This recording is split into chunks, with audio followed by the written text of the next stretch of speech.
Daryl Urbanski, and welcome to the Best Business Podcast. My mission is to help create 200 new multi-millionaire business owners. How? You'll do better when you know better. In my interviews, you'll hear from self-made millionaires, seven-figure business owners, authors, and world-class experts sharing how they did it so you can too without experiencing the same obstacles they did. Now, if you like this interview, please share it with a friend you think will benefit. They'll appreciate it, and I will as well. You can also connect with me on social media. Look for Daryl Urbanski, D-A-R-Y-L, Urban Ski, U-R-B-A-N-S-K-I, and add me so we can be friends. Now sit back, relax, and enjoy what I've prepared for you right here, right now. Hello everyone, thank you for joining us. My name is Daryl Urbanski, your host as always, and today we are joined by Melissa Forziat, a Seattle-based marketing consultant and event planner. Melissa currently works with small business owners and nonprofits to develop impactful events and strategic marketing plans. She is passionate about helping small business owners achieve success. Melissa has been involved in the 2006 and 2010 Olympic Winter Games, 2011 Rugby World Cup, and U.S. Olympic Committee.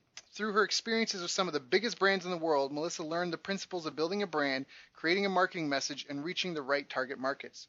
She's passionate about strategically planning events and marketing campaigns to allow clients to connect their great missions, products, and services with their audience. I've asked her to join us here today so we can all be a little more strategic with our marketing. So Melissa, thank you so much for joining us. How are you? I'm great. Thank you for having me. Yeah, it's an honor and it's a pleasure. And it sounds like you're on to even bigger, better things as well. When a little pre-recording chit chat that we had. So I'm just so glad to hear that things are just on the up and up and up for you in all aspects of your life. But for the people that are listening and maybe don't know your story, how did you even get started? Like, do you come from an entrepreneurial family? How did you even get involved in business and marketing? No, so let's see where I started. My dad was a teacher and my mom is an artist. And I guess on the art side there is an entrepreneurial quality there, but she really had the creative skills, and my parents aren't necessarily as strong in the business side of it. And even that has developed more since I became an adult and sort of left the house. So I never really saw entrepreneurs when I was growing up.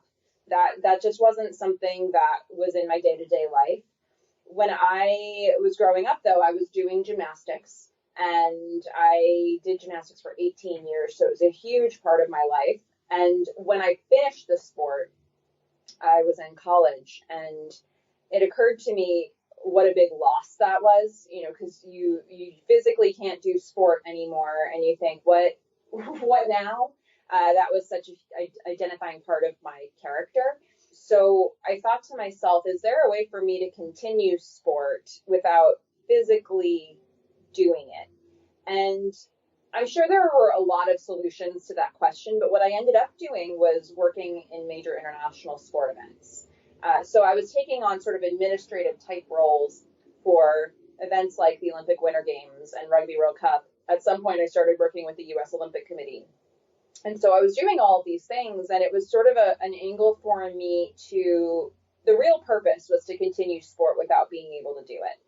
And it opened up my eyes to the fact that there are many different ways to skin cats, right? You can kind of figure out some solution to staying in the world that you want to be in. But what was really great about it was that it was giving me experience that could be transferable to any industry. I was working with major brands. I was working with specific client groups to help them operate at these major events. And all of those skills were transferable to other types of industries and work that I could do. So about 5 years ago, I moved to Seattle after I worked the Rugby World Cup, and I started my own business. I started it somewhat accidentally, but it just turns out that I was able to take all of those skills that I had picked up in marketing and event management, and I was able to translate it to my own business, working with the types of clients that I wanted to support, which specifically was small businesses, although really it's been micro businesses and nonprofits. And those are two groups that it can be really very rewarding to work with. I've done a lot of work with nonprofits myself. Even just in being able to develop your skills and experiment with stuff that people that maybe already have something established aren't, comfortable doing yet, or they're not, they just want to keep doing what they've done really well. So What have been some of the biggest challenges and obstacles you've faced in working through these, up till now, I guess, this phase in your business, and how have you overcome them? I think that I think the biggest challenge for me is being assertive in all ways, and it's something that I guess growing up, since we started talking about what it's like growing up, in my family, there wasn't necessarily a huge emphasis. There was a lot of emphasis on hard work, but it was like working hard for the sake of working hard, and it didn't always translate to fighting for what you think you should be getting, because it was sort of like put a smile on your face and do the work. But what I've learned in my adulthood, not only from doing contract jobs where you're constantly having to negotiate, but then translating that to my own business where you're constantly trying to negotiate for clients, for projects, for partners. There's just a lot of negotiation, and you have to be assertive with what you need and what you want, and know your value, and know what you should have, and know what you're willing to let go of. But I think that's been a very big thing for me to have to grasp, and make sure that I'm taking care of myself and my business in the process of growing it. So, just because you got a new client doesn't mean you got the most you could out of that relationship. And so that's something that I've really had to work on over the years. And I think that's the same for a lot of business So owners. can you expand on that? Because that last part you said, like, just because you got a new client doesn't mean you've gotten the most from that relationship. Can you explain a little bit? Absolutely. I think there's always this thing of not wanting to leave too much on the table. You anytime you're trying to make something new happen, there's the potential that you're not exploring it to its fullest and getting the most out of it. And I've really been learning how to try to squeeze every last drop out of these conversations, these relationships that you build. And it's not about being selfish, it's about how you can create the best partnerships and how you can help each other the most and come to the best win-win solution. I think so many times we all stop before we get to that point, and we don't even know it because you don't really explore the limits. And so for me, that's not something that comes naturally, and I've had to learn how to get really direct, really assertive with the things I want, and to be really direct and assertive with the ways that I can help the other side of the conversation, so that we can all come to the best possible solutions.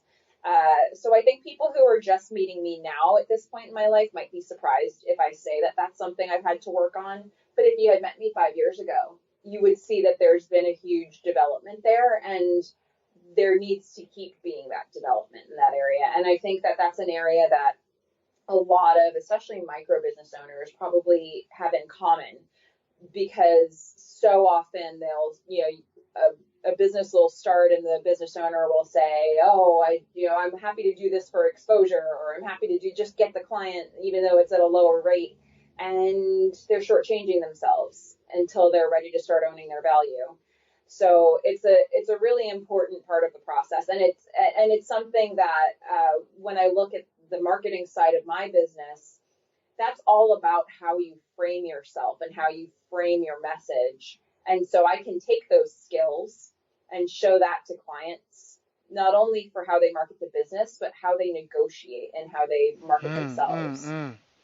Yeah, the one thing I love is your emphasis on going deep, because that's such an important part of any business. Like if you're in a one-off transaction industry, it's going to be it can be a really hard grind, but if you are in it for the life of the customer, or as an event planner, you're in it for the life of that business. As long as that business is going to be having events, you're going to have, your foot in what they're doing, and, keeping abreast to what's new and happening. Like you have to be in it for the lifetime. So I really like that when you said about going deep on the relationship. Because maybe you do take a hit off. You have to be careful, right? Because if you take someone, like I'm not interested in discounts, because once you attract, when you give someone a discount, you attract like a bargain buyer. And so there's tons of times, everyone listening to this has probably been in the mall at some point in time where someone was, picked something up at the grocery store in the mall, and they're like, oh wow, oh wait, it's this much, I'll wait till it goes on sale. right? And they put it down. They were ready to buy it, but they realized that, you know what I mean? Like this store sometimes goes on half off, right? So they're going to wait. So discounts are a terrible way, but you might be willing to do some sort of creative thing in the beginning to build a relationship. But, there's got to be that back end payoff. You see that all the time, $1 trial, right? We're not making a ton of money in the front end, but you don't get a full month. You only get 7 days, and then after you get charged for a full month at full month rate. But I love that part when you're talking about knowing your value, because a lot of people are afraid. Like I've gone to the post office where I wanted to send things and I wanted it to get there as fast as possible. And the person at the desk has tried to talk me out of it and saying, yeah, but if you just wait, it'll get there in 6 days, but you'll pay half as much. And I'm like, yeah, but my goals are different than you. You know what I mean? Like my goals are different than yours. Mm-hmm. Why are you trying? And from a business perspective, it's terrible. Like, the profit would have been greater. So I'm like, this employee, they think they're doing me a service, but really all they're doing is they're imposing their emotion and their situation, and their needs on me as the buyer. And so sometimes it's not even just going deeper. It's just getting out of your way and letting people tell you what they want. Like, I often do that. I say, are you more interested in a do-it-yourself solution, a done-with-you solution, or done-for-you solution? Because right off the bat, the person knows it's going to be more expensive to have someone do it for them than to do it with them, and the do-it-yourself might be the easiest. And so you kind of let people pick their own price, like, ask them what they want and give it to them. So I think that's an important point for anybody listening. If you don't have a pen and paper, maybe get one, because I think we're going to have some good nuggets in this call.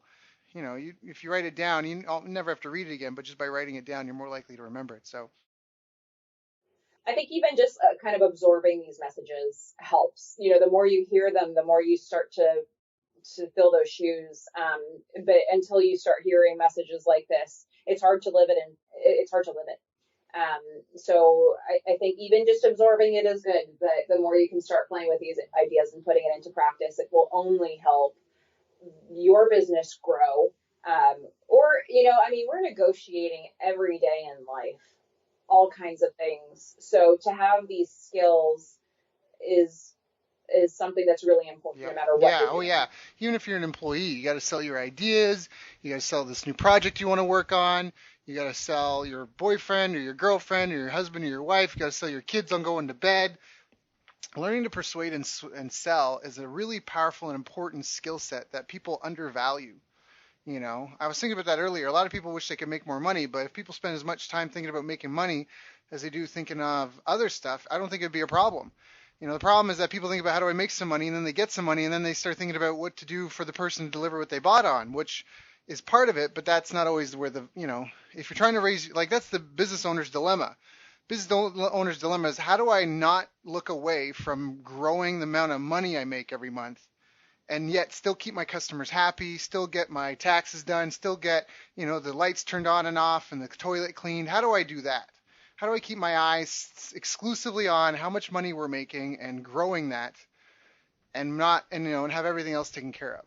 So yeah, and that's an interesting one too, because sometimes you have to take what seems like a step back to take a step forward. So sometimes you have to make an investment in something that feels like a risk, that feels like, you're laying money or time out on something, and you're doing it because that is what is going to move your project forward. And we all get to those moments, and you have to evaluate what you're looking at, and you have to take the right opportunity for you. But no business grows without getting to those moments of saying, okay, I'm going to have to reinvest this somewhere. Yeah, and a lot of people, they spend too much time focused on the wrong things, and it's because they have a lack of experience. Where, that's one of the beautiful things I love about books is you can pick up, Jim Rohn said this, he said, you should spend your evenings reading Socrates and Plato and the thoughts of the great thinkers of the world. You could sit there all night and not think of this stuff on your own.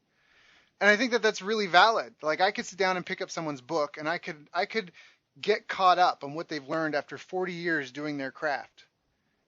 And, just a few hours, a couple days, a week, 2 weeks. But they spent 40 years figuring that out. Do you know what I mean? Like just boom, just plug in. Even now with the internet, it's so powerful.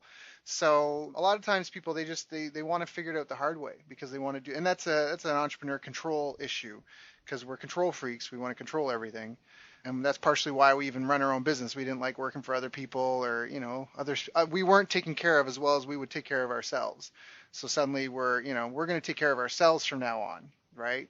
But that, yeah, I still have to recognize getting rich is a team sport. It's all a team sport. All of businesses is a group of people solving the problem of another group of people with a product or a service. That's it. So now let me ask you this. What are some of the biggest mistakes you see people making when they're doing their events? You've been involved in such major events, even like the Olympics. Now, when you work with business owners and nonprofits, where are they messing up? Well, I think, okay, and this applies to both events and marketing. Not thinking strategically, not thinking ahead. And again, I'm a big believer in thinking strategically and squeezing the last drop out of everything that you do. And if you don't plan, you can't do that. So an event is really a big marketing campaign. And there are different types of events. So sometimes it's an internal event, where you're providing employee education or something like that, but you're still basically marketing some message, and you're trying to get somebody to buy into something. So to me, events are just one version of a marketing campaign. And there's this thing that tends to happen where people think about the sort of just the end result, like, okay, I'm going to run this piece of it on the following date. This is the deadline for the launch of whatever. But they don't necessarily think about how many different opportunities there are before and after that to continue leveraging it and getting the most out of it. So instead of running 3 events in a year for your nonprofit, you could have one event planned and 3 months of lead up marketing and a month and a half of post event marketing.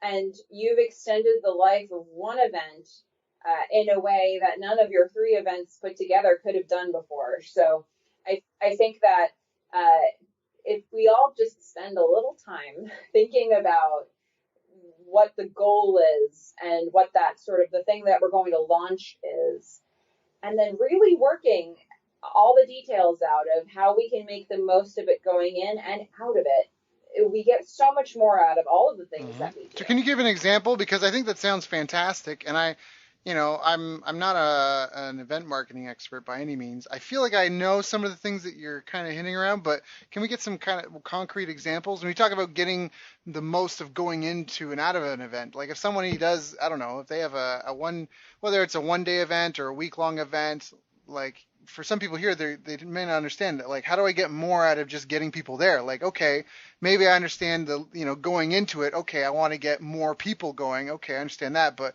afterwards, like, can you clarify? Just give some examples of what does it mean? Yeah.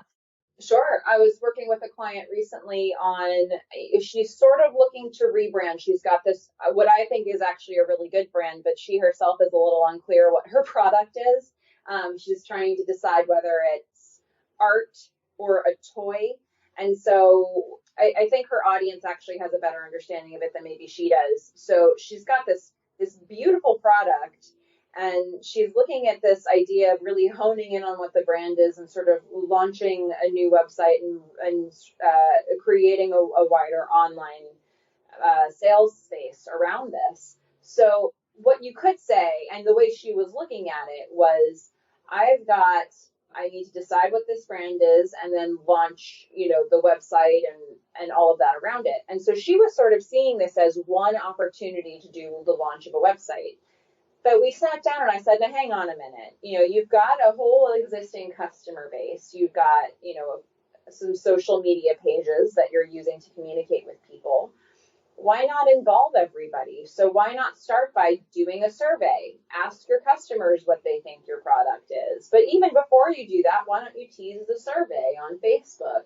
And then after it, why don't you share some results in a variety of posts or in your newsletters? And then why don't you show them pictures of how their brand is evolving? And then, there's so many touch points that you can create. You could even, create a committee of people evaluating those results if you wanted, and pull in partners from the community or partners from the wholesale stores, the stores that are buying your product on wholesale. So there are so many ways that she could have made that big. And then even when the website launches, there are opportunities on the back end of that to remind people of the survey results, remind them that this is a reflection of what they chose and what they believed the brand to be. Get testimonials from people to say how much they think it resonates. So there's so many opportunities that went well beyond just the launch of a new website. And she just had to start thinking about them and to start realizing that this campaign could be something that lasted 6 months, and that she could get every last drop out of it if she really thought it. So those are some great concrete examples. Those are fantastic. So I love that. So getting a survey done, but if you're going to do the survey, first tease it a little bit, gives you an extra touch point, keeps you in front of your audience a little bit more, might get more people to even fill out your survey, even though some people feel like, but don't I just have to give them the survey? Well, no, you can kind of hint and tease and let them know that it's coming. And then when you do the survey, once it's done, why not share them with them, because they might be curious, not only their results, but hey, this is what you answered and these are what the other 40 people that took it answered. So that's a really good concrete example. Now, I guess, what would you recommend to someone who maybe doesn't have someone like you on their team? They may not even have a big team. They're just struggling and starting out with getting an event going for their business. Are there any like key fundamentals that they need to make sure that they have in place, like a bare bone skeleton that you would recommend to any of those types of people? Yeah, well, I mean, an event is a much more complex endeavor, but I think with any marketing that you do, the first question is, who is your target market? Who are you trying to reach? And what is it those people need to see? And everything that you're doing needs to center around that. So if you can't answer that question, you really need to take a step back and figure that part out. With events, it's especially complicated because, a lot of the marketing that we do that's not events, we can target it specifically at one group and know that we're reaching that one group with a very particular message. With an event, you're actually reaching a lot of different target markets all within the event, right? So you might be trying to reach attendees, people that you want to come to the event. You might be reaching partners or vendors, people that you want to enhance your event. You might be reaching sponsors, people who have a financial vested interest in what your event is providing, and they're probably trying to reach your attendee audience.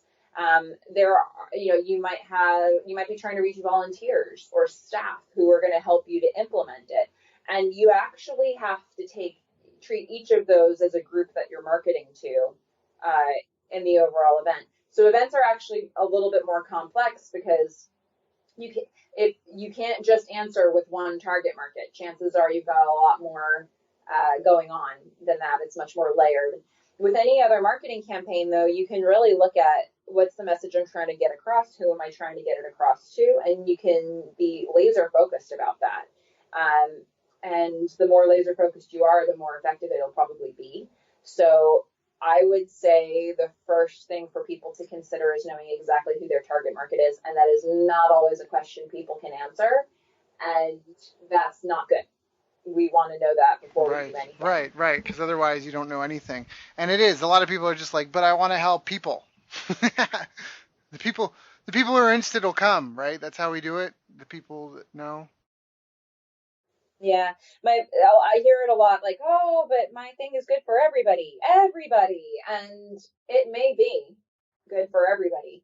But the problem is that, and this is an example that I do like to give sometimes, if you are in a crowded room full of people and you're trying to get your friend's attention and your friend is all the way on the other side of the room in a conversation with somebody else, if you want to get that person's attention, it's not a good idea to stand exactly where you are without moving and just shout hey at the top of your lungs, because you're not really cueing them in any way that you want to have a conversation with them. So you end up, they're too far away, they don't know that you're talking to them, they might not even hear you, and the people around you aren't really sure if you're talking to them, so you've interrupted their conversation, and then they realize, oh, I wasn't the hey you were trying to get, and then they go back and they keep their conversation going. They're probably a little bit annoyed because you interrupted them, and that's what marketing is like, right? It would be way more effective if you knew you were trying to reach somebody to walk over to them, tap them on the shoulder, say their name. And now they know they should be listening to you. Until somebody knows they should be listening to you, they're not listening. So, that's so much of what marketing is about. And once you've got their attention, now you have to hold it, because we might get somebody's, now in today's day and age, you might get somebody's attention, but you might get it for 2 seconds. In a lot of platforms, you probably have it for 2 seconds or less. So how do you keep it longer than that so that you can become a long-term memory instead of a short-term memory that they purge? This is what we have to think about as people who market in any format, whether it be an event or some other marketing campaign, social media marketing or advertising, any of these things that you can do to get your message out there. We have to be thinking about, how do we get the right people's attention, and then how do we keep their attention? So that's really the name of the game here. And the better we get at that, the more likely we will be to convert the people that we want to attract. No, I agree wholeheartedly. I loved everything that you said there. I think it was on point, and the example is a great example, because if you're for everybody, you're for nobody, right? Like, people, you need to have that. Oh, this is for me. Like, anytime hey, hello, hey, fellow Americans, hey, Canadians, fellow Canadians, hey, like, okay, but that's not. You see that in messages, or when people are like on TV and stuff, and I'm like, but that's not the same. It's not the same as being like, hey, are you, like, it's just having such a compelling, hey, George, hey, Jeff, hey, anybody going to this place? Bus is leaving. Yeah. And what it really comes down to is, sometimes I think people avoid doing it because they think that by pinpointing so carefully one particular target market, they're excluding all this potential income. You don't have to have just one target market. You can have many different target markets, but it needs to feel like a personal conversation with that particular target market every single time you have it. So when you're talking to George, talk to George. When you're talking to Mary, talk to Mary. But you can't cross those messages, right? And both of them will be more attentive if your conversation is specific to them. So it takes a little bit more effort for us to do that, but we're in business. It's also just being realistic about it, because you even mentioned in the beginning, and I don't think anybody even noticed this, but you talked about at the event, there's different groups to coordinate with. There's attendees, there's the affiliates or promoters, there's the staff and the volunteers, which are two different groups. Someone who's getting paid to do something versus someone who's there to help you out might need to be treated a little bit differently, might be allowed either more or less flexibility in the hours that they work or whatever, and even just appreciation. A staff that you're paying, you may not stop to thank as much as someone that is a volunteer, and they're bringing some equipment, and they've got like this type thing coming along with them. And then you've got the sponsors, and that's almost like you say, like, you can have more than one target market, but it's a unique conversation for each group, and that's, I think, one of the really most powerful things. And you mentioned all that list of all those different people. And for a lot of them, I'm listening to this call, I'm sure they just, well, of course, oh yeah. Like, even me, I wrote them down because I was like, right.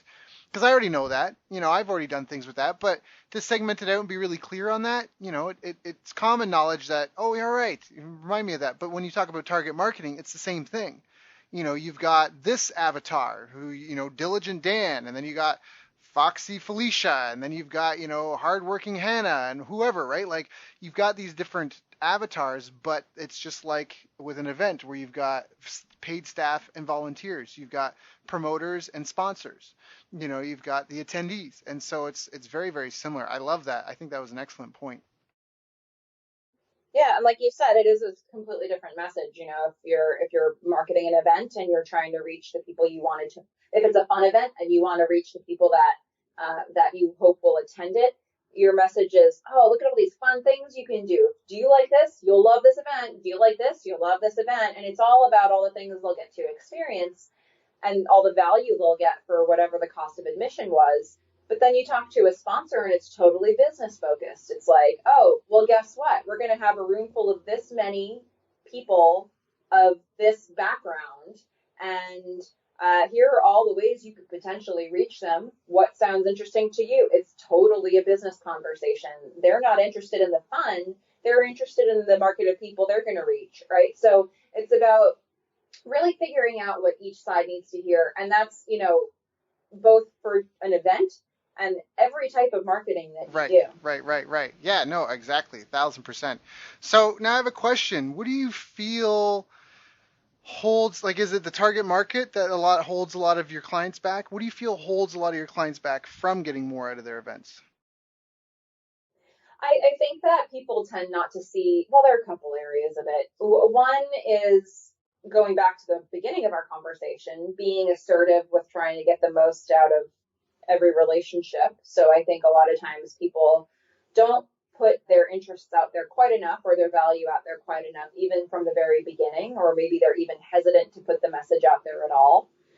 But there's a second level then. Once you start doing that, you have to get the most out of everybody, right? So one of my favorite things to work on with clients is creating like a marketing funnel for them and making sure they understand once you have somebody's attention, how do you then grow that person as big as they can be in that part of your funnel, in that part of your pipeline, right? So how can you take them from hearing about you from that very first time to becoming your best customer, to becoming your best referral source, to becoming your most loyal advocate, or your best partner, whatever it is that they're doing for you and you're doing for them, how can you make that the absolute most it can be? And I think that a lot of the people that I work with don't have that big picture at all. Sometimes they're doing things very tactically, and so they're doing things that are going nowhere.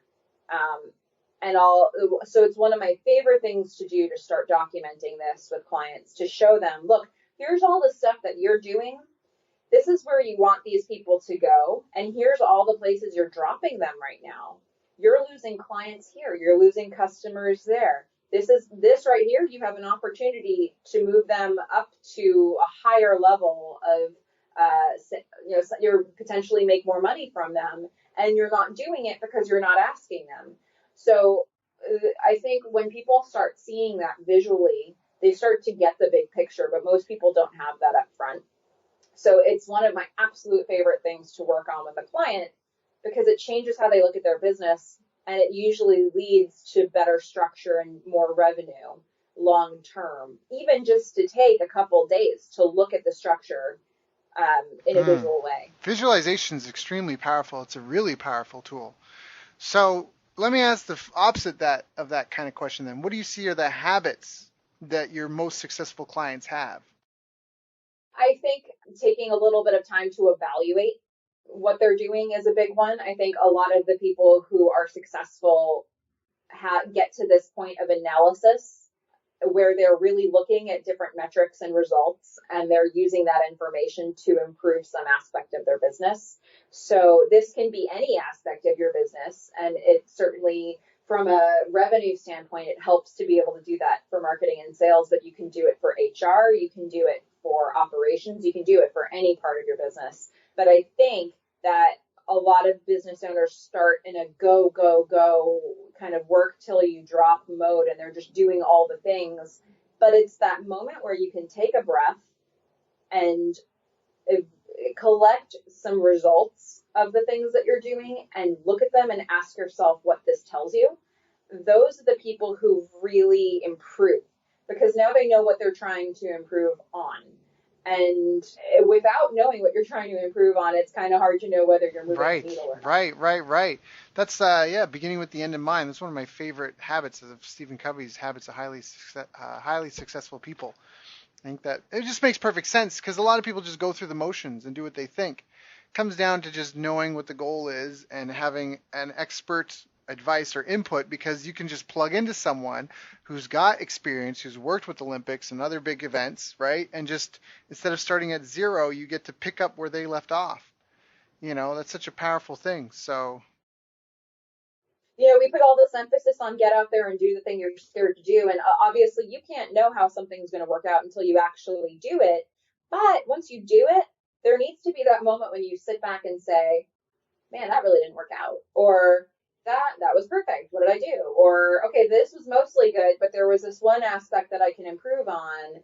And taking that second to evaluate how it went honestly gives you a chance to then ask yourself how to make it better next time, and how to make it more efficient and make it more productive and more profitable. And the more of these checkpoints you have at different parts of your business, the more you can implement the things that you've learned and create something better than what you had when you started. So we don't want to forever be in that space where we're just going to test it and see how it goes, just to have at it.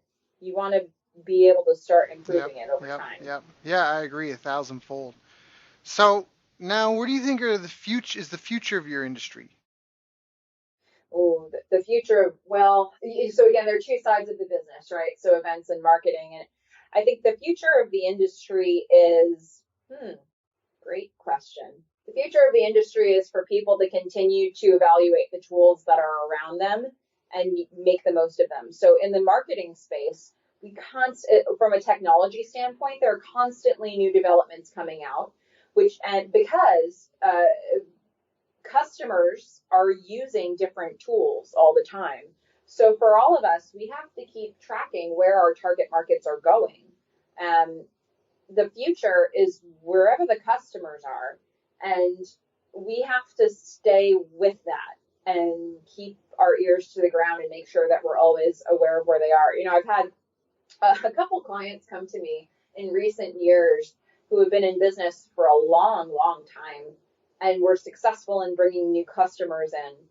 But consistently, they'll come to me and say something like, well, I've been in business for 20 years, but I was mostly advertising in the yellow pages. And now that's not working as well.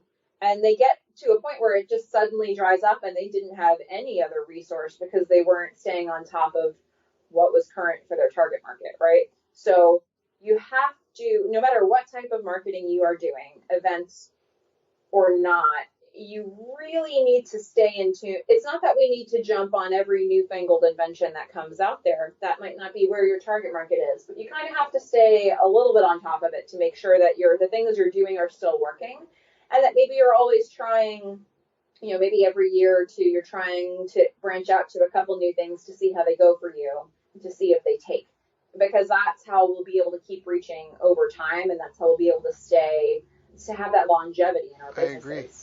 Yeah, it's kind of interesting where the future is going to go. I like asking that question because there's so much speculation now, and technology is advancing so fast, and everybody's level is coming up. So it's interesting to see what other people think. So now, what do you feel has been the best advice anyone's ever given you? Yeah, I have an easy answer to that one. When I was just before I started my first international sport event job, it was the first time I was going to travel by myself. It was the first time I was going to live and work abroad. And somebody that I was working with at the time said to me, accept invitations. And it was actually exactly the right advice to give me, because I tend to be skeptical, I tend to be critical, and I tend to withhold myself a little bit. And that's my nature, and that's what I saw growing up. And when she said accept invitations, she was saying explore the possibilities. Don't accept invitations that are obviously bad that you certainly don't want. But if you're kind of intrigued by something, if you're kind of interested, if you're maybe a little scared or hesitant, but you kind of like the idea, accept the invitation and see where it goes. And I think that's something that has been a guiding principle for me since I heard her say that. It was just perfectly said, just 2 words, and it really teaches you that maybe sometimes just say yes. If that's where your gut is going, say yes and then figure it out. Yeah, I love that. The why is more important than the how, because if you have to figure out the how first, you're not going to get anything done.